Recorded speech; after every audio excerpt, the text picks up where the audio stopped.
Hello, welcome. This is Here's to Your Good Health.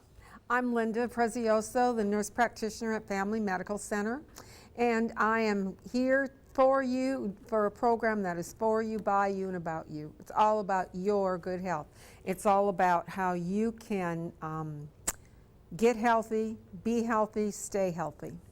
And today we're going to talk about autism, which, maybe isn't quite as explicit for your good health as maybe diabetes, talking about that, or colon cancer, excuse me. But Autism Awareness Month is in April, and this is the end of April, so I'm a little late, but better late than never, I guess.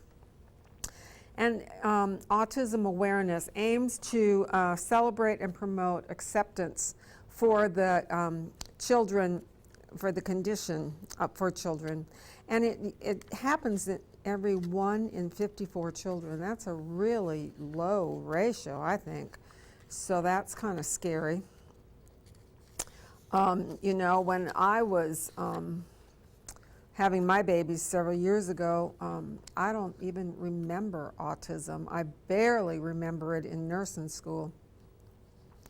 And it's just kind of exploded, and I don't think anybody knows why, but we're trying to figure out, excuse me, I have not slept well for 2 nights, and I'm like running on steam and energy alone, and the energy is quickly waning.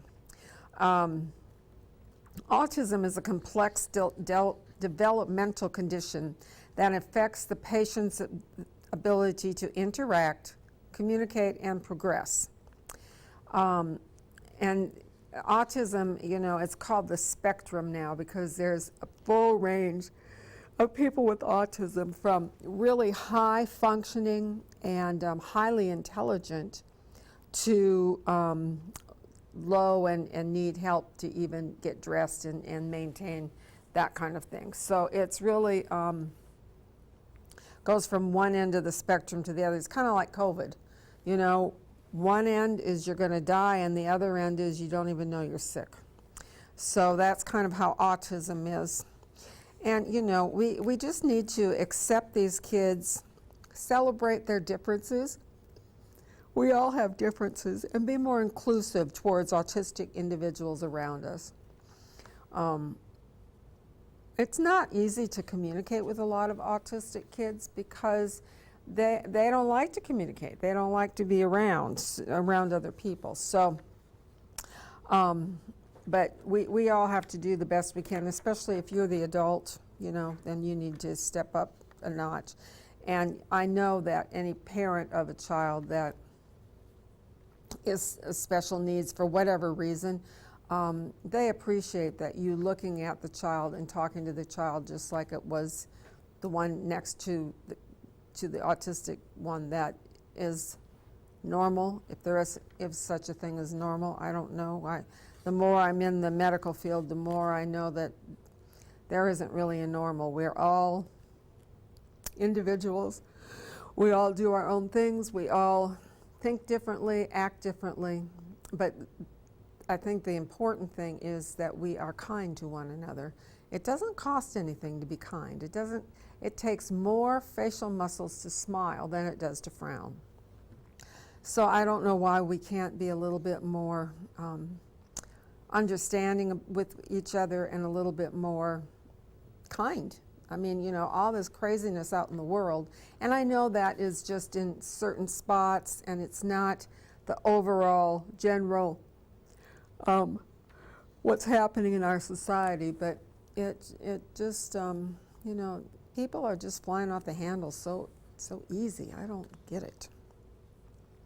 So the Autism Society works to build an inclusive community where autistic individuals are embraced and supported to achieve the highest level of and highest quality of life possible. The Autism Society was founded in 1965 by Bernard Rimland, and it's one of the few grassroots organizations in the autistic community, driven by the fact that autism is the fastest growing developmental disability in the world. The Autism Society had had one of its first nationwide efforts of an awareness campaign called National Autistic Children's Week. That was in 1972. So see, I guess I wasn't paying attention because that's the era where I was getting married and having children. And then it subsequently evolved into Autism Awareness Month, and they earmarked April for it. The society deeply understands the need to foster awareness and acceptance and to ignite change and a healthier lifestyle through improved opportunities for people with autism. It works every day to improve the lives of the affected individuals and families. The organization caters to more than 600,000 people living under the, quote, autism onslaught, unquote, using tools like community partnerships with organizations, digital and print resources, along with the events and referrals to spark empathy and inclusivity in the general public. Besides educating masses for better system-wide acceptance and change, their affiliate program stretches more than 75 networks and advocates for exclusive services for the autistic society or community. With the autism diagnosis growing so quickly, they take the 30 days of April to celebrate the differences of, learn more about, and empower autistic individuals. And some of the things that they are working on and researching on is applied research on the brain tissue. And you know, nobody knows what causes autism. They're thinking that perhaps it happens at birth, either going down the vaginal canal or just when the body is expelled from the mama. They think that maybe that's when it's happening. Also, the children, if your daddy is 40 years or older, that seems to contribute to the autism. I don't know. Maybe that's what's wrong with my youngest son. No, I'm kidding. So what are the common signs of autism? Well, that's not it. Hang on. Let me go here. So children or adults with, it's called the autism spectrum disorder. And that, I think that's what they call it now, is on the spectrum, for people that are in the know and have the lingo going. And I imagine that's primarily with parents that have autistic children. But, you know, usually parents start seeing the differences in their child at about 18 months or 2 years. And you know, they don't communicate, they don't behave like other children. Other things set them apart, how they interact, behave, how to learn, and they just see that their child is different than, you know, if you got two-year-olds sitting next to each other and one is autistic and one is not, you're going to be able to see some differences. Some kids might not point at objects to show interest. You know, for instance, a little kid goes, the airplane, the airplane. Autistic children won't do that. Or they don't look at objects when, you know, somebody points it out. Look, Billy, there's a goat on the page. And Billy doesn't look. He's not interested. They have trouble relating to others or not have an interest in other people at all. Actually, I was reading through these notes, and the word autism is formed from auto, which is alone. You know, auto is singular. So these kids are alone. They have trouble understanding other people's feelings or talking about their own feelings. They avoid contact, eye contact. They don't want to be cuddled or might cuddle only when they want to. It's like a cat. They appear to be unaware when people talk to them, but they do they will respond to some sounds. They're not very interested in people, but they don't know how to talk, play, or relate to other people. They may repeat or echo words or phrases to them. They have trouble expressing their needs using typical words or motions. They don't play pretend games. For example, a little girl won't pretend to feed her baby doll. Repeat actions over and over and over again.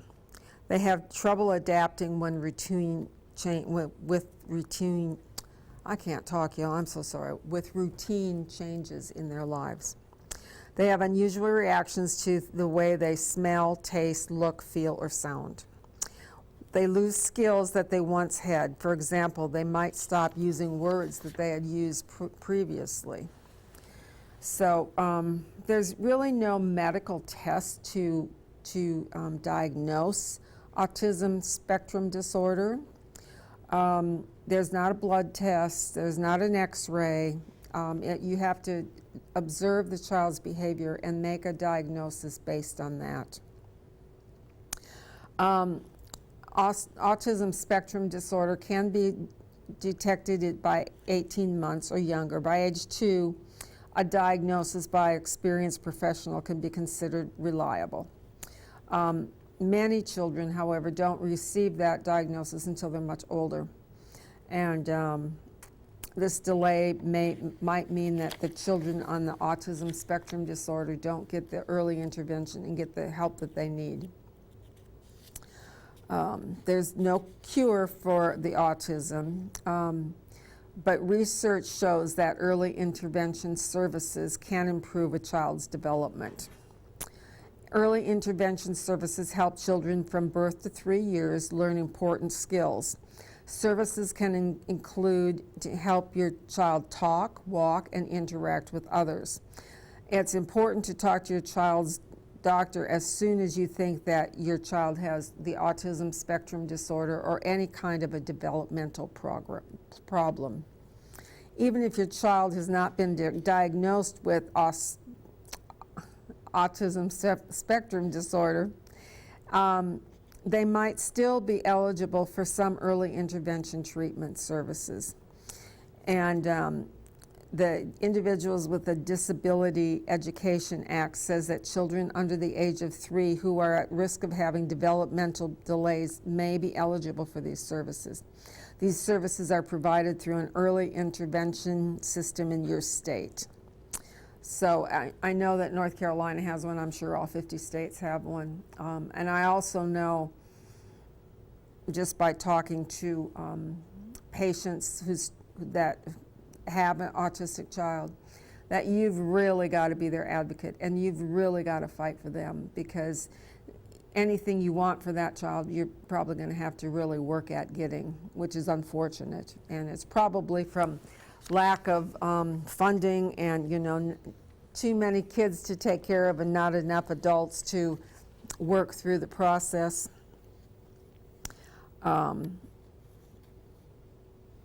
So there's several reasons that they think might cause the autism spectrum disorder. And, that includes environmental, biologic, and genetic factors. Most scientists agree that genes are one of the risk factors that can make a person more likely to develop autism spectrum disorder. Children who have a sibling with autism are more likely to have autism themselves.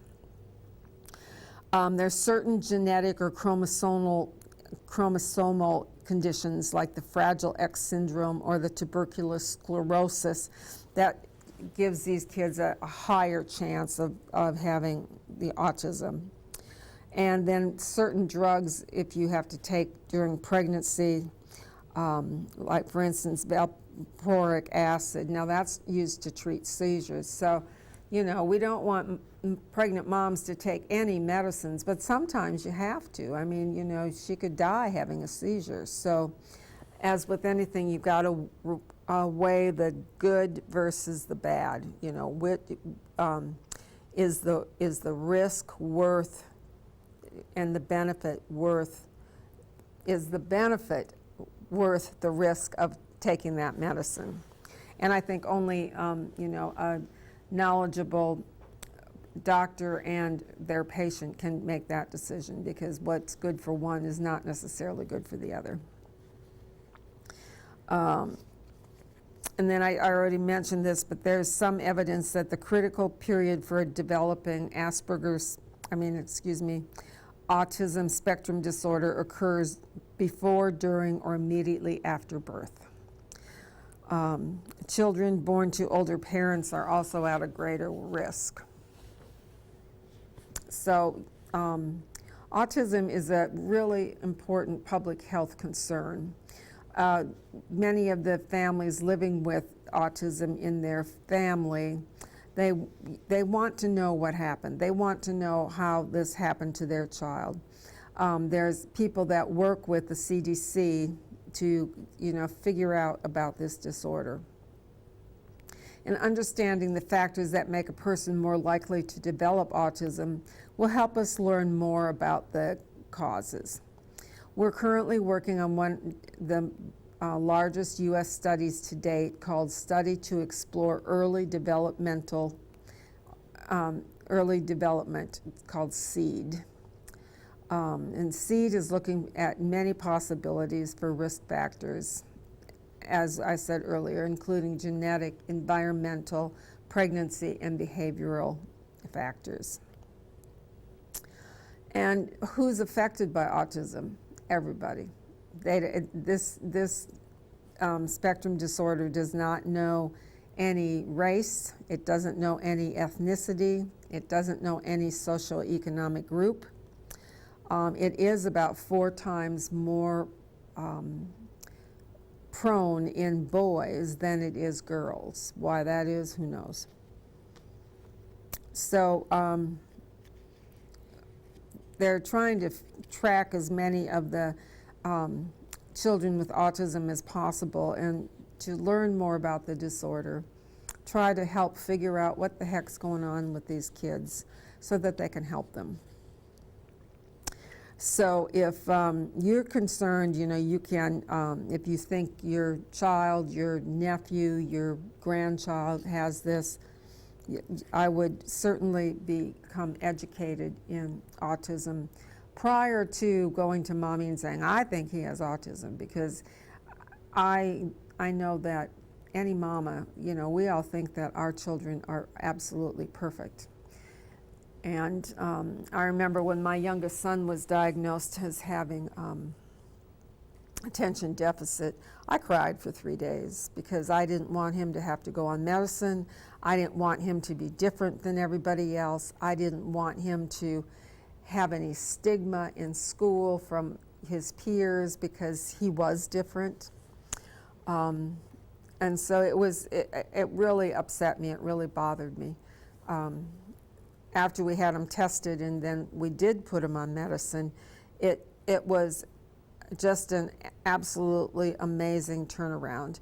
He was in the 3rd grade, and the teacher would start, there's lesson, she would write on the board, Mr. Mittens wears mittens because, some kind of a lead-in sentence, and then the kids were supposed to write a story about it, using their imagination and whatever they wanted to write.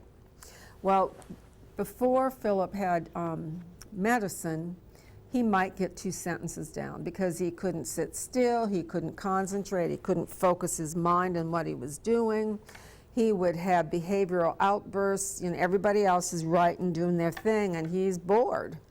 And so it was bad for him in school. It really was. Bad for me as a mom, because I didn't know what to do for him. I wasn't a nurse then.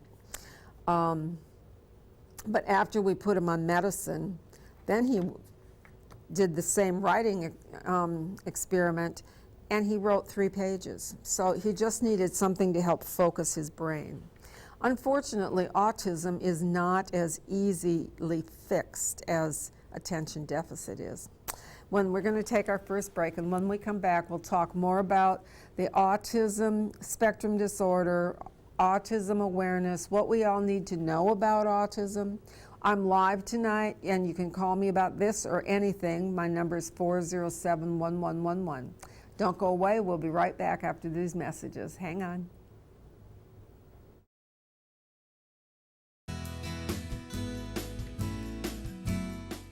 At Down East Hearing Care Associates, we are dedicated to taking care of every client by providing personal, high-quality hearing care services. My staff and I know hearing loss affects each person and their loved ones differently, so we give you the time and the care you need to ensure the hearing technology chosen fits your lifestyle. At Down East Hearing Care, we also make custom ear molds and specialize in emergency hearing aid repairs. Down East Hearing Care Associates has 2 locations, one in Knightdale and one in Rocky Mount. We have hearing lives to save.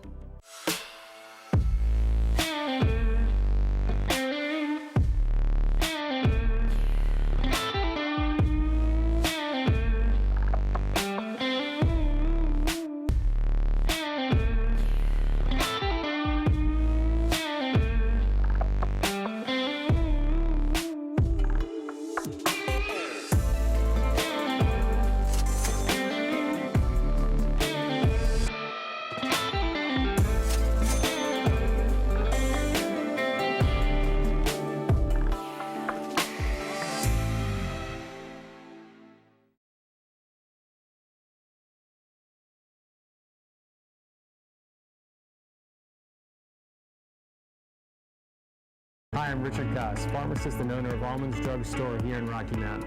Here today with my wife and 2 daughters. For over 75 years, Almonds Drug Store has been the pharmacy of choice for residents of Edgecombe and Nash County. Our family is proud to call Rocky Mount home, and we are excited about the new services and products we are adding daily at both of our Almonds Drug Store's locations and also at our medical supply store. Come in and see us at Almonds Medical Supply. We're an extension of Almonds Drug Stores, your local hometown pharmacy. We're here to service all your needs, from wheelchairs to walkers to orthopedic supports to compression hose to hard-to-find wound care supplies. And you'll always get that hometown customer service. We want our patients to pay the best prices, get the best service available, and have a better pharmacy experience than they will get anywhere else. Our staff is committed to going above and beyond to meet our patients' needs. Whether it is working with your provider to get you the best medication at the best price, contacting your provider to get you refills or a prior authorization, or taking the time to review each of your medications with you personally, or perhaps even helping you find an old-time remedy or other hard-to-find items, your Almonds Drug Store staff will work hard to meet your pharmacy needs. At Almonds, we will deliver your prescriptions for free. Both of our stores have drive-through windows, we guarantee short wait times, and our pharmacists will come out to greet you personally and answer any questions you have. If you want to be met with a smiling face, or even want someone to greet you by name when you walk through the doors, we are the pharmacy for you. Call Almonds Drugs today. 443-3138 or 446-0014.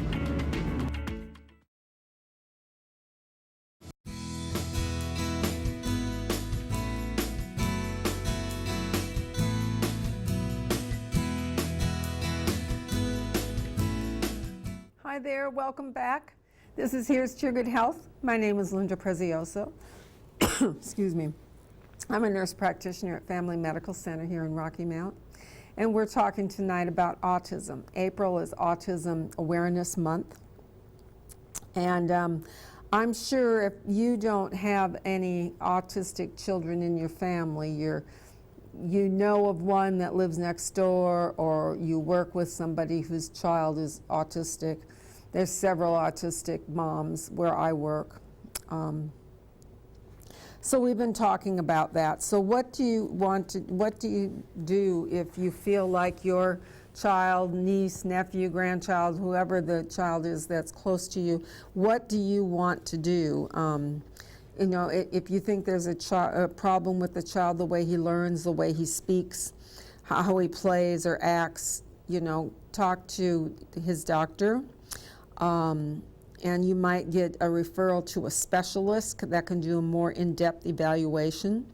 And there are developmental pediatricians that can help you. Of course, I doubt that there's anything like that in Rocky Mount. Maybe Raleigh, but you'd probably have to go to Chapel Hill or Durham or Greenville, where there's, you know, more doctors and medical schools and that kind of thing. And then, or a child neurologist, or a child psychologist, or a child psychiatrist. And I was telling you about my son Philip, and when he was in the 3rd or the 4th grade, we took him to Chapel Hill, and they had a big program, and that program consisted of a doctor, a nurse, a social worker, I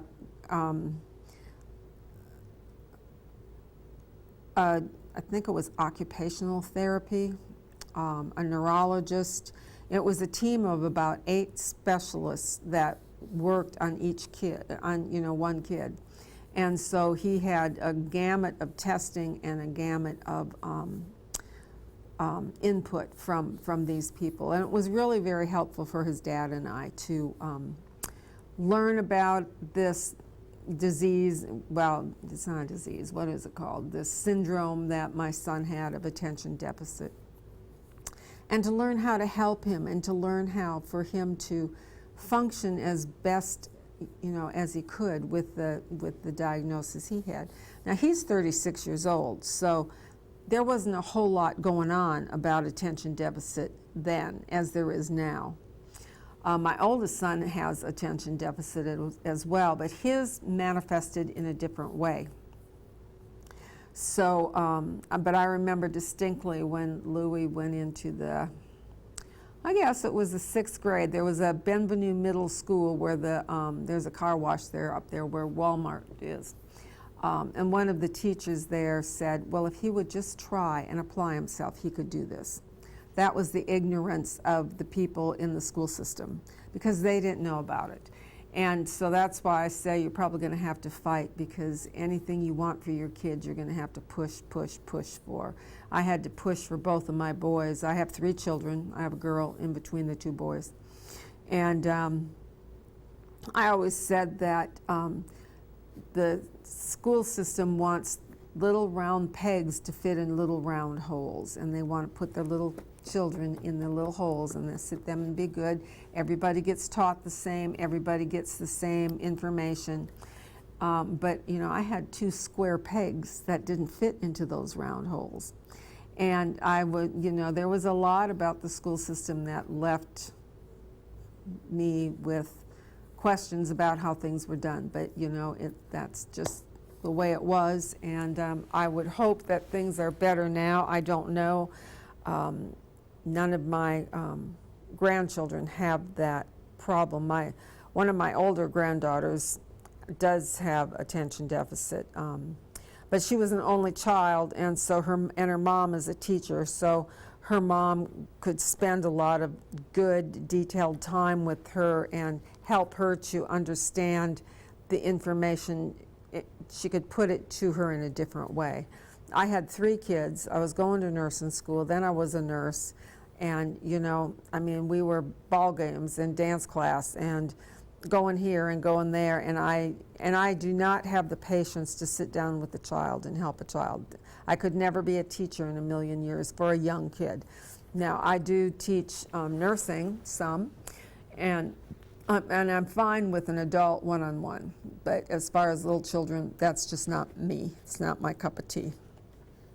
So anyway, getting back to autism, there's an early childhood system. This is from the CDC. So you know, they don't name the states specifically. It's abroad in your state. And I'm sure that North Carolina has one. There's an early childhood technical assistance center, and you can go there. You can Google them and go there. I'm sure my daughter probably knows about this because she teaches early childhood at Nash Community College, and there's a daycare associated with that, with the school out there, and so I'm sure that they've had autistic children there before. So, you know, it's just going to be a challenge for these moms because, you know, you got to get them enrolled for for kindergarten and that kind of thing. And they do have specific classes for autistic children. I actually talked to one of the teachers today. She was in the office and I was chatting with her. So, and she's real proud of her. She's got 2 that are graduating this year, so she's really proud of them. So the cost per year for one child, the cost per year for children, not one child, for children is $11.5 to $60.9 billion, that's with a B, dollars a year. And then, you know, the significant economic burden represents a variety of direct or indirect costs, from medical care to special education to lost parental productivity. You know, if you've got a autistic child and he can't stand to be around anybody but mama, mama's not going to be able to go and work. Mama's going to have to stay home and tend to that child. So the average medical expense for a child without autism is about $4,100, and then kids with autism, that's 4 to 6 times higher. So it, you know, just getting your kid what he needs, being able to find it, getting him there, and then being able to pay for it. I mean, it's a big burden. It's, you know, a lot of this stuff is it might be free to you, but you still got to get them to where they are. So you got to take time off work. You got to drive to Chapel Hill. You got to, you know, find the expertise that you have, and so it can get to be pretty pricey. And you know, years ago there was several movie stars that they had children with autism, and so they were blaming it on vaccines, and you know, they became the anti-vaxxers, and that was a big movement probably 10 or 15 years ago. I think it still is to a certain extent. It was even when I had my kids. There was always moms who said, I'm not going to vaccinate my kids. And that's a whole nother story, a whole nother show. But there has not been any proof linking vaccines to autism. So, you know, I think that was just a frustrated mom that was trying to blame somebody or something because she was having a hard time accepting that diagnosis. And I understand that because I had a hard time accepting the diagnosis for my son. So you can go, when you get your child tested, they will go through a book called the Diagnostic and Statistical Manual of Mental Disorders, or it's called the DSM-5, and that's a guide that's been created by the American Psychiatric Association, used to develop mental disorders and for people with autism. And as I said before, they have difficulty communicating with others, they have difficulty interacting with others, they're restricted interests, they have repetitive behaviors, and kids just can't function properly in school or in work or in play. And you know, it's hard enough to be a kid when you're under the best of circumstances. Teenagers are mean, kids are mean, they're mean to each other, and I know that they were when I was in school 100 years ago, and they're still that way today. So, you know, you just pile that on top of you know that as a mama, you know that your child has a problem. He's different than the other kids. And so it really gets to be, you know, pretty tough, I think. I'm very cognizant of mamas with kids that are different than most other children. I've got several good friends that have Down syndrome children. And I've found, watching them interact with their children, that the moms and the dads who treat the child as if he didn't have that particular disorder, I've got something in my eye here, those kids grew up and had a higher level of being able to take care of themselves. I've got one patient that lives in Raleigh. He lives on his own. He lives in his own apartment, and he has 2 jobs that he pays for his bills with, and his mom and dad help, you know, and help him manage his money and all that. But they, you know, they really trained him to be as independent as possible. And, you know, sometimes you'll see these kids working, maybe they're rolling silverware in a restaurant, and that's okay. There's nothing wrong with that. You know, not everybody can be a doctor, a lawyer, or a nurse practitioner. Not everybody can be a plumber or an electrician. You know, we've got to have all sorts of people functioning in our society to make our world work. So I think it's pretty awesome that we can train kids to do that. So let's see. Here's some of the things that we can do to help with autism awareness. We can find out where groups are having activities and we can participate in them. Bring your kids with, you know, let them participate in it. There's autism walks and things like that. Read books about autism to your children.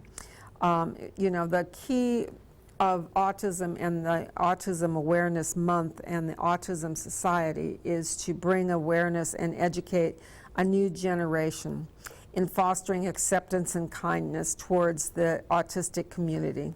And Ella Ottey is a story of a 4th grader battling society with autism. And that's a great way. You can read that book to your child, and that will stir up that conversation. And of course, you can always donate. They always need money. These organizations always need money. It's just, it takes a lot of money to make things work in this world. And I think I mentioned this, but the word autism is derived from the Greek word autos, meaning self. So the literal meaning of autism is alone. Autism is more common and more prevalent than childhood cancer, diabetes, or AIDS. And there's research that shows that dogs are linked to improve the quality of life in autistic children with their aggressive behavior, promoting independence and safety. And I found this interesting, that people with the autism spectrum disorder are found to commonly die by drowning in water. I guess they just don't understand the concept of what getting in water means. So there's so many kids that are diagnosed with autism now that we just need to accept them with love. And you know, it's just the general public has just got to accept these different people in our lives. You know, we need to be empathetic, warm, and welcoming to autistic individuals and the families around us. So if you, you know, early intervention is the best way to take care of autism for the children. So I think that's about it for autism. So we will take our next break, and when we come back, I'm not sure what we'll talk about because I've gone through all these notes, but we'll find something. So don't go away, and we'll be back in just a few minutes with more of Here's to Your Good Health.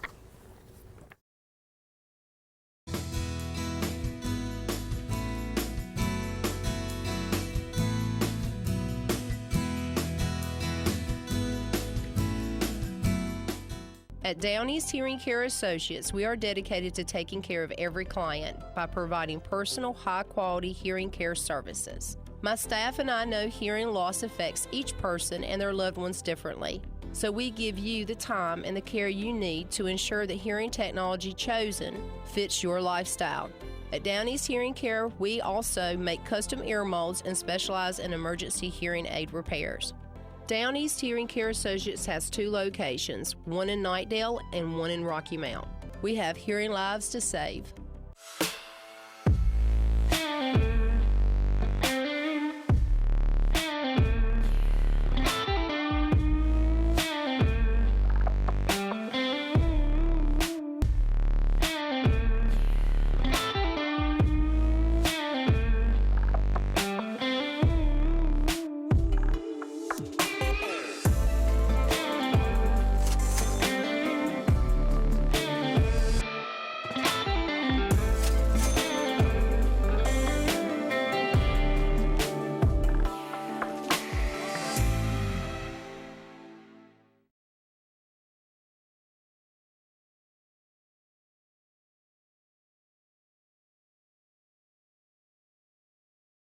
When faced with special care needs for elderly or disabled loved ones, families want compassionate, comforting care.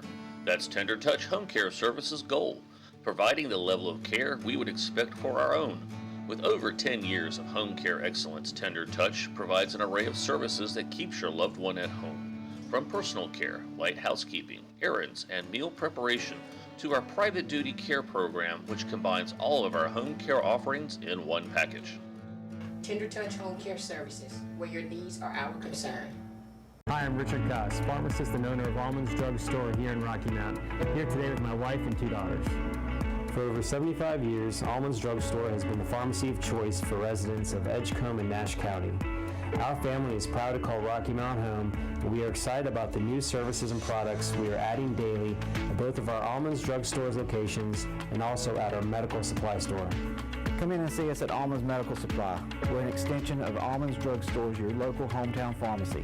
We're here to service all your needs, from wheelchairs to walkers to orthopedic supports to compression hose to hard-to-find wound care supplies. And you'll always get that hometown customer service. We want our patients to pay the best prices, get the best service available, and have a better pharmacy experience than they will get anywhere else. Our staff is committed to going above and beyond to meet our patients' needs.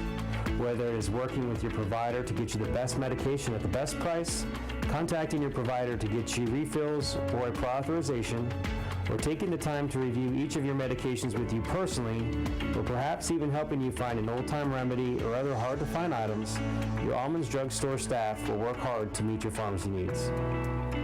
At Almonds, we will deliver your prescriptions for free.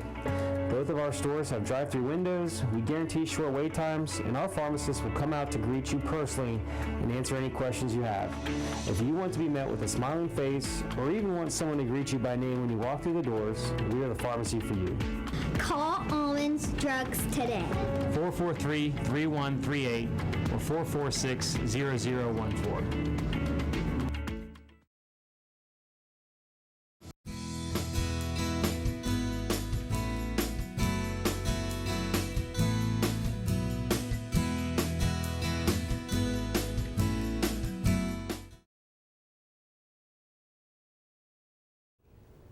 Well, hey, welcome back.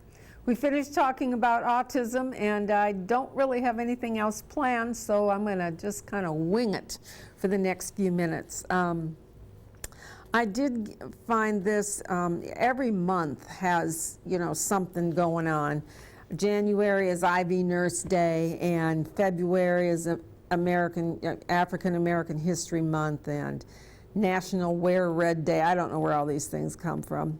So April is Foot Health Awareness. So I think I'll talk about that a little bit.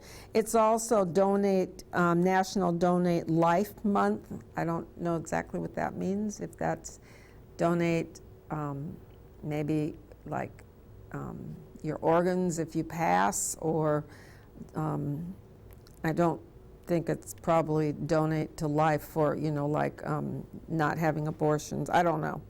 Occupational Therapy Month, National Volunteer Week month, and that, there is so much fulfillment in volunteering.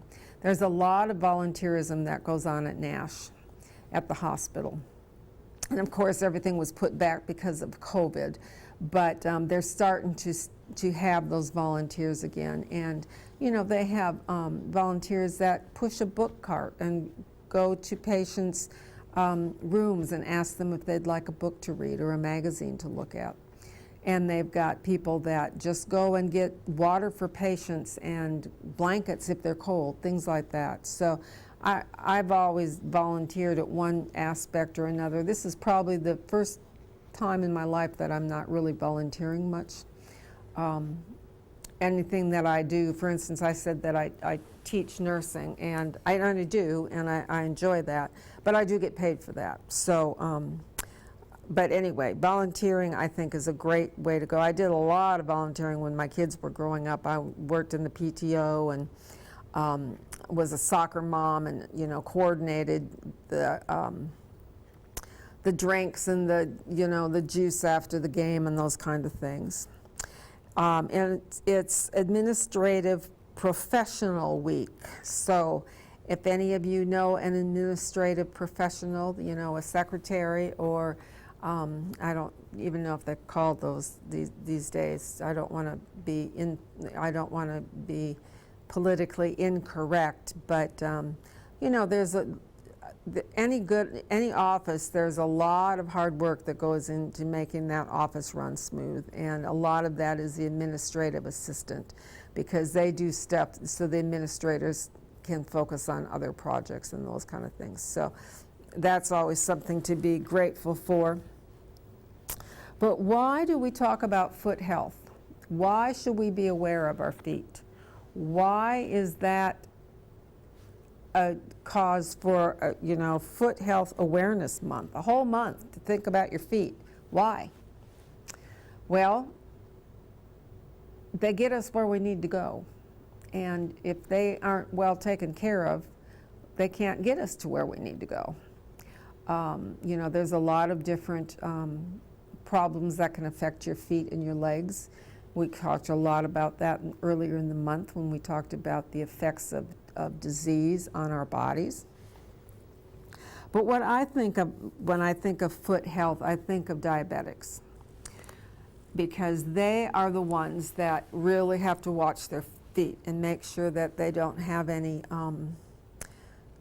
scratches on their feet or sores on their feet, because if you've got diabetic neuropathy, your feet are numb and you can't feel them. And I think I told you the story of a friend of mine who's a diabetic, and he had stepped on a staple and it was stuck in his foot. He didn't know it.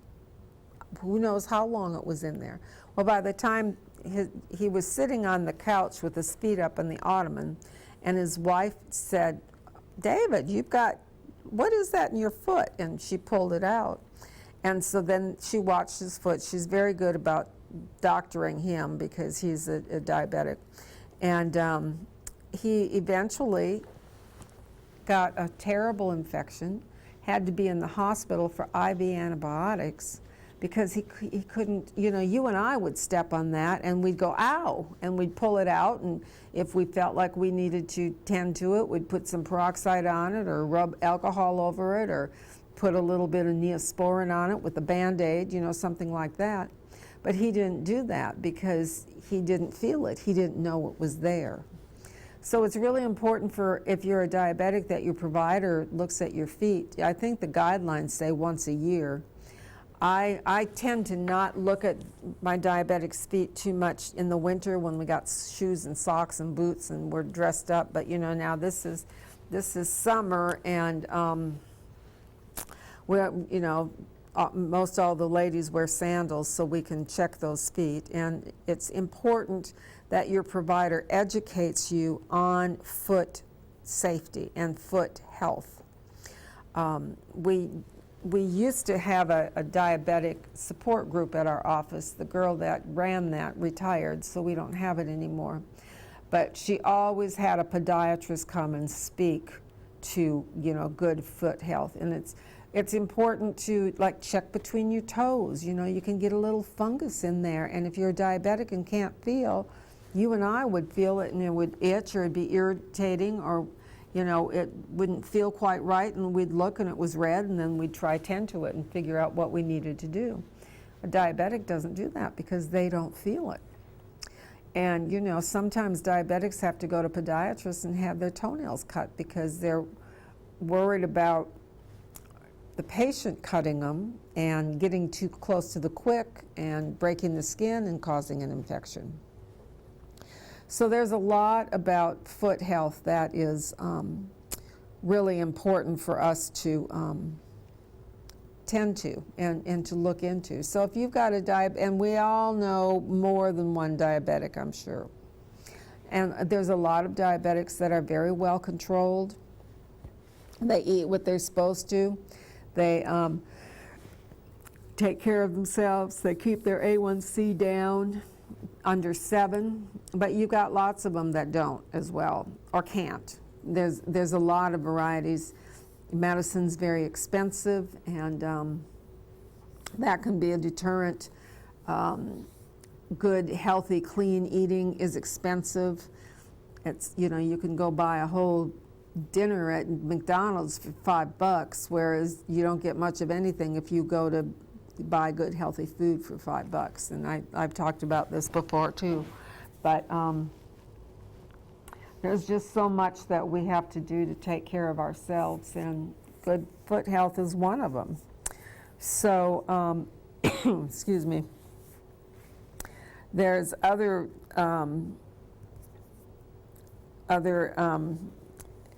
health observance dates in February. It's cardiovascular. It's National Heart Failure Awareness Week. And this is interesting. It's a Random Acts of Kindness Week. And I think we can all do more to be kind. I'm sure you've heard the term pay it forward. And I'll see on Facebook somebody will post and say, thank you to the man behind me who paid for my coffee and biscuit when I was in the line at Bojangles. You know, just little things like that. It cost that man probably less than $5, and it blessed the person ahead of him. That it's not that he got the meal for free. That's not it. It was that somebody cared enough to do something kind for him. You know, it's so easy for us to be kind, and I just don't understand why people are so mean. Is it because they've been treated mean themselves? Is it because they had a terrible childhood and mommy didn't do what was right and neither did dad? I mean, I don't know. And I'm sure there's plenty of reasons why. I remember Charles Manson. You know, if any of you are elderly like me, you will remember that he was he masterminded a brutal murder and had people under him that did his dirty deeds. And when they, you know, studied him and studied his case and tried to figure out what in the heck was going on and why did all this happen, he never knew his father. His mother was a prostitute. There was a different man in her bedroom, you know, every day, probably multiple ones. And many of those men would beat him because, you know, he was a little kid in the way and they just wanted to do their personal thing. So, you know, we don't know what happens, why people do the things that they do. But we can always be kind. You know, we can always just, hi, how are you today? That's it. You don't have to carry on a conversation. You don't have to do much of anything other than acknowledge somebody, or, gee, that's a pretty dress. There was that lady that came in today and she had on a yellow dress with white polka dots, and I just fell in love. I was ready to rip it off of her body. It was so cute. But I didn't. I held myself back. But, you know, and so I just really commented how nice she looked, because she did. She looked really nice with her dress, and she had a white sweater on, and she even had a white mask on her face, so she was really coordinated. So, in occupational therapy, you know, there's not enough occupational therapists. I think that's a doctorate. I know physical therapy is, but occupational therapy can be speech. You know, if you've had a stroke, you might have to learn how to swallow again. I'm sorry, I've got this thing in my eye. It's driving me nuts. So they teach speech. You might have to learn how to feed yourself again, depending upon how severe the stroke was, or a brain injury of some sort. So there's several occupational therapists over at Nash. I don't know of any that are like in private practice. There probably are. I just don't know them. And next month, we'll be talking about better hearing and speech. And you know, one of our advertisers is Victoria from, what's Victoria's business, Lee? Down East Hearing. And she's been on this program several times, but you know, she's passionate about good hearing health. Her mom and dad were both hearing impaired, and so she made it her business in her adult life to learn about hearing and helping people hear. And she's very passionate about hearing. She is not one of the, she has a hearing store, Down East Hearing. She has 2 locations, one in Nightdale, I think, and then one in Rocky Mount up by Mama's Pizza. She's not going to sell you the biggest and the best hearing aid. She's going to work with you. She's going to make sure that it's something that you can afford if you need a hearing aid. If she looks in your ears and discovers something that's not right, she will send you to ear, nose, and throat. You know, sometimes I think some of these chains, they maybe don't have quite as much passion and caring in their business. But you know, hearing, if you can't hear right, then you can't speak right either. So that's important to know that. It's also asthma and allergy awareness. Lord have mercy. The allergies, the pollen this year, to me it's been worse than ever. I don't know if it is or it's just I'm getting older, but it's really been a bad year for pollen and seasonal allergies starting already, and it's not even May. So I tend to suffer allergies, you know, from about April through December until everything kind of dies. So I hope most of you are not like me and that you don't have as much problem with it as I do. But I do, and that's just the way that ball bounces. So our time is up. I will see you next week with more of Here's to Your Good Health. And you know, if any of you have any things you'd like me to talk about, just give the station a call and somebody will take a message and get it to me. Or you can call me at my office and leave a message. I'm so sorry. And just say, hey, I listened to Linda and Here's to Your Good Health, and I'd like her to talk about X, Y, and Z, and I'd be happy to do that. Y'all have a blessed evening, and I'll see you next week with more of Here's to Your Good Health. Good night.